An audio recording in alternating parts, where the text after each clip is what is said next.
Welcome back. Media critics like the Media Research Center now calling this a major blackout in the NBC News division, also the CBS Evening News, also ABC World News.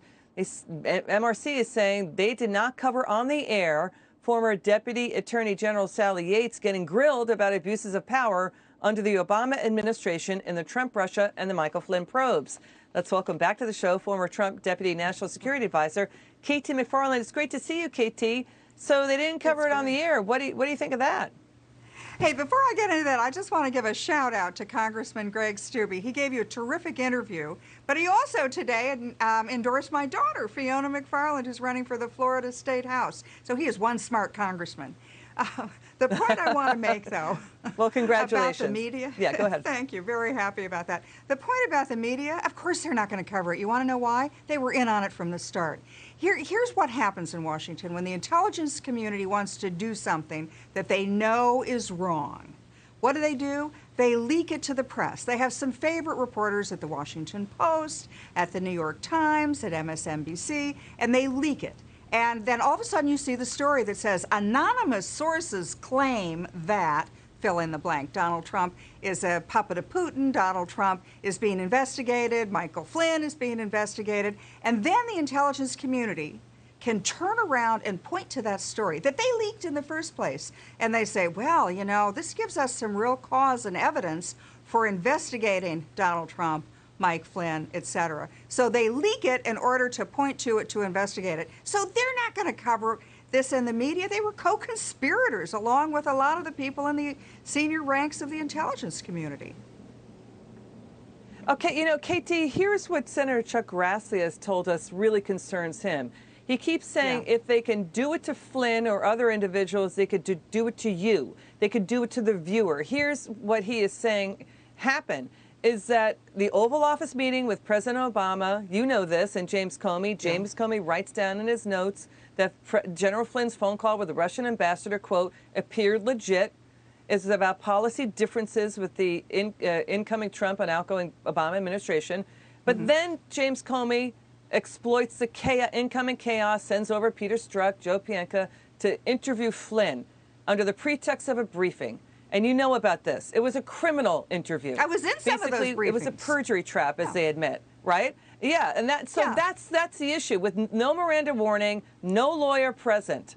So that's what Senator Grassley says is scary, KT. Go ahead. Yeah, it's a real abuse of power. And, you know, if they could do it to Michael, they tried to do it to me. They tried to catch me in a perjury trap. And they knew what the answer is. Almost like, here's Liz, what they have is the answer key. And they ask you, they quiz you on things that they think you should remember. And if you can't remember it quite right, you think, well, that happened on a phone call on Tuesday, not Wednesday. They can pop up and say, well, you must be lying because you should have remembered that. I mean, after all, that was so important. And then they've got you. It's a gotcha question. And that's what they did with Mike Flynn. And in the end, they extorted him and blackmailed him and said, if you don't plead guilty to crimes that, frankly, we know you didn't commit, we're going to go after your son. And that's what they did to me. That's what they did to General Flynn. That's what they did to others. They wanted us to say Donald Trump had committed a crime when Donald Trump didn't commit the crime. And yet they were holding it over people's heads, Flynn's, myself, and others. And they know at the end of the day, Liz, and this is where Grassley is really right, and it's an important point to make, they know they can bankrupt you because you have to pay for your own legal defense. It can run into hundreds of thousands of dollars, millions of dollars. And so the Justice Department, the FBI, the crooked cops, as President Trump calls them, they know that at the end of the day, even if you can't plead guilty to something, even if you won't get broken like they tried to do to various people, myself included, they're going to bankrupt you. And that's the other abuse. And if they can do it to us, I was the most powerful woman in the West Wing. They can do it to anybody. It really it's corrosive.